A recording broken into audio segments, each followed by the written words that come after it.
Hello, അപ്പോൾ ഞങ്ങളുടെ birthday കേക്കിൻ്റെ മേക്കിംഗ് കണ്ടാലോ. അപ്പോൾ ഇതിന് വേണ്ടിയിട്ട് ഞാൻ ഒരു 8-inch കേക്ക് ബേസിൽ കുറച്ച് വിപ്പിംഗ് ക്രീം സ്പ്രെഡ് ചെയ്തിട്ട് അതിന് മുകളിൽ ഒരു വാനില സ്പഞ്ച് വെക്കുകയാണ്. 1/2 kg വാനില സ്പഞ്ചാട്ടോ എടുത്തിരിക്കുന്നത്. ഇതൊരു 1/2 kg റാഫലോ ചോക്ലേറ്റ് കേക്കാണ് ഉണ്ടാക്കുന്നത്.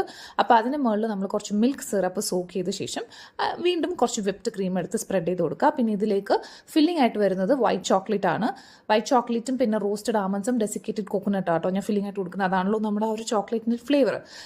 ഇപ്പോൾ ആമൻസ് ചേർക്കുമ്പോൾ പ്രത്യേകം ശ്രദ്ധിക്കുക, റോസ്റ്റഡ് ആമൻസ് തന്നെ ചേർക്കണം. പച്ചയ്ക്ക് അതേപോലെ ചേർക്കരുത്. It makes a whole world of difference roast ചെയ്ത് ചേർക്കുകയാണെങ്കിൽ. അപ്പോൾ നമ്മൾ പാത്രത്തിൽ ഇട്ട് റോസ്റ്റ് ചെയ്യുക. പക്ഷേ ഏറ്റവും ബെസ്റ്റ് എന്ന് പറയുന്നത് നമ്മുടെ ബേക്ക് ചെയ്യുന്ന ഓവനിൽ തന്നെ ഇതൊരു ട്രെയിൽ വെച്ചിട്ട് ഒരു 5 മിനിറ്റ് റോസ്റ്റ് ചെയ്ത് കഴിഞ്ഞാൽ അടിപൊളിയായിട്ട് റോസ്റ്റായി കിട്ടും.